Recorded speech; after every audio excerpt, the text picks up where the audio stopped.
Hello, welcome to IBCC channel. In this video, we will talk about the OSPF shortest path tree and how the OSPF routes generate from shortest path tree. Then at the end, we will discuss the routing table. Let's start. So before we talk about the OSPF shortest path tree, we have to explain what is the OSPF cost. So since the shortest path tree utilizes the cost to calculate the best routes, an OSPF cost is defined parameters which associates with the interface. The cost, also called metric of the interface in an OSPF, is an indicator of the overhead required to send a package across a certain interface. The cost of an interface is inversely proportionally to the bandwidth of interface. The higher bandwidth have a lower cost, so the lower bandwidth have a higher cost. By default, OSPF calculates the interface cost by using the below formula. So the cost equals 100 meg divided by bandwidth in bit per second. However, the cost of the interface can be modified to only positive number arbitrarily by issuing the OSPF cost command under the related interface. So that means the cost can be changed regardless the underlying bandwidth.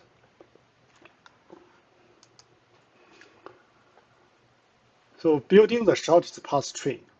So in an OSPF domain, how the router to build the shortest path tree. So every OSPF router builds a map of a network connections.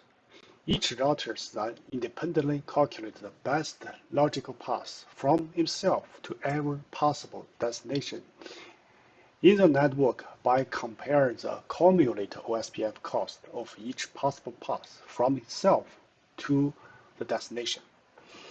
The best logical path from route itself to each destination network forms shortest path tree. Each OSPF route gets its own shortest path tree. So that is how a router to build his own shortest path tree. So take a look at this diagram. So this diagram illustrates the four routers in a OSPF domain. The router name is R1, R2, R3, R4. So every router in this diagram, they build his own shortest path tree individually. We use R1 as examples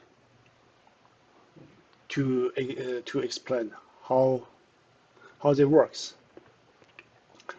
So first, R1 make himself as a center network. So he put himself as a center network. Then R1 start to calculate a cumulated cost for every path from himself to a specific destination of the network. So you can see there is many specific network. For example, network 2.2.20/24. Another side is a network 3.3.30/24. So let's evaluate the first path to the destination network 2.2.2.0/24. Right. So there's two paths. One from left-hand side, go from R1 to R2, then go to this network 2.2.2.0/24. Another path is go to right-hand side from R1, R3, R4 to R2, then go to this network. So for the path 1, the cost is 5 here plus 10, so total is 15. For the path 2, they go this way. The cost is 5 plus 5 plus 5 plus 5 plus 10. So total is 25. So obviously, the path 1 is the shortest path to reach the network 2.2.2. So like this green arrow illustrate, this is one of the shortest path to the network 2.2.0/24. Same things apply to the network 4.4.4.0/24. So there's two paths from R1 to the network 4.4.4.0/24. One from left side, one from right side. However, these two paths, the cost is equals like this. This is 5 plus 5 plus 5. Other side is same, 5 plus 5 plus 5. So it's equal, both equal 15.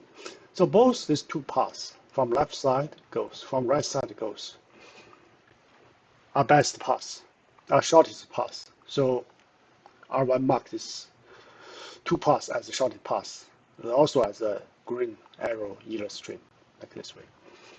So for the network, for rich network 3.3.3/024.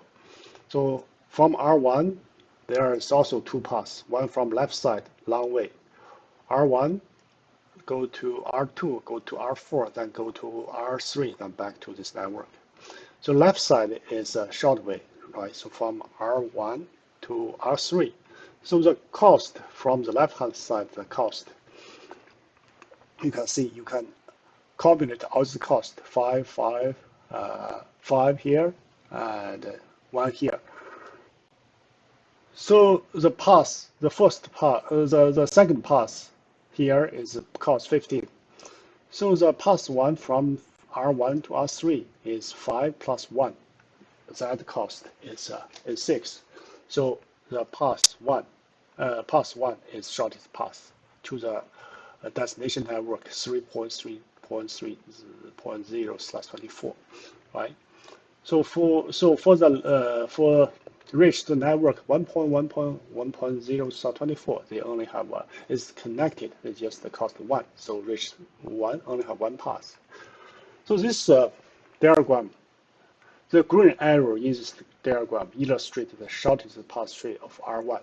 So R1 through this process find the shortest path to each of the networks, to each of the destinations. So here I have to explain one thing. So the cumulative cost, please be aware the total OSPF cost of path only contains the cost of our outgoing interface in terms of the direction from the root of the tree to the destination. What that means, so let's see the cost from the R1 to the network 2.2.2.0/24. The total cumulative cost is the yellow, the highlight in yellow, the 5 plus 10. So that's from R1's outgoing interface with the E0. The cost on that outgoing interface E0 is 5. The next routers on the way is R2. R2's outgoing interface is E2, cost is 10. So it's 5 plus 10. It doesn't count there's the cumulative cost doesn't count this one. The blue, the highlight in blue cost, that was E1 E1 ingress cost. That's not count. So keep this in mind. The other cost is cost outgoing interface from the root router toward to the network, destination network, or the outgoing interface cost. Okay, OSPF routes derive from the shortest path tree. OSPF submits the OSPF routes to the router's routing table. So after OSPF build the shortest path tree on a router, the destinations on the shortest path tree, the associated total cost of the shortest path to the destination, and the next hop to reach the destination according to the shortest path will form the OSPF routes. Then OSPF submitted OSPF routes to this router's routing table. So every router have its own routing table. So what is the routing table basic components? So another question is, what is a route? What is the route basic components? So we are talking about the routes pointing somewhere. So one routes they have basic components. There are the three basic components. So first component is a destination on the shortest path tree. The second component is a total cost. Associate the total cost of the shortest path tree to that destination. So total cost to that destination. That's the route cost. The third one is also really important. So that means where to go. So if you reach that destination, that's the next hop to reach the destination according to the shortest path tree. Okay. So last, since we just finished talking about the shortest path tree, yeah, hopefully you are clear with OSPF shortest path tree. In here, we will spend a little bit of time to talk about the routing table. That is an important concept. Yeah. The routing table is a list of the best routes which the router will use to route the traffic to each destination. So every currently running protocols on the router, such as maybe you know the OSPF, maybe you know the ERGIP, BGP, static, submitted its own best routes to the routing table of the router. Those submitted routes, along with the connected routes, consist of the routing table of the router. So that's what it means. So every protocol that's running, so let me see this. Every routing protocol run on a router submit its best routes to the routing table. Along all the connected routes also submit to the routing table. If there are two or more different routes to the same destination from two or more different protocols, the routing table only contains the routes which come from best protocol by comparing the administrative distance of the two or more protocols. So what this means? So each routing protocols have assigned numbers to represent how the believabilities they are. For example, the connected routes is more believable than the OSPF routes. So OSPF routes is more believable than the IBGP. So that's the number is administrative distance. So administrative distance is a number which presents reliability of the routing protocol. Smaller administrative distance have higher priority. In the below orders, we list these priorities. So from here, the list you can see the connected routes is connected routes is better than static routes. Static routes is better than the eBGP. The eBGP is better than the internal EIGRP. Here I mentioned internal EIGRP. EIGRP is the Cisco proprietary protocols, right? So then internal EIGRP is better than OSPF. OSPF is better than ISS, and central like this list shows.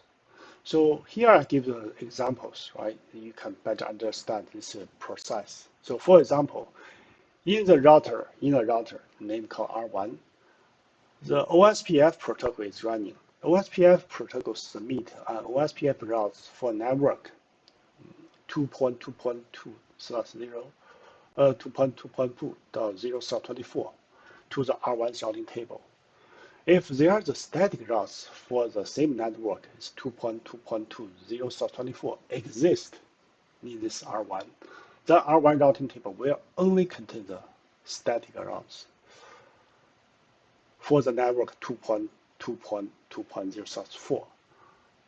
Since the static routes have a lower administration destination than OSPF has, so the routing table compare these two routes since they are same, so they compare the protocols administration distance. The routing table choose the best one. They choose the static as the best, since they are static have a lower administration distance. So the comparison only compare on the same destination network. Yeah. If the static network 2.2.2.0/24 is removed, then OSPF routes for network 2.2.0/24 will be chosen in the R1 routing table. Yeah, since the static routes 2.2.2.0/24 was moved, so routing table have to reselect which one is best. So now the OSPF is only choice, so they choose OSPF as the best. Okay, so this is the end of our this video. So hopefully you enjoyed, and thank you.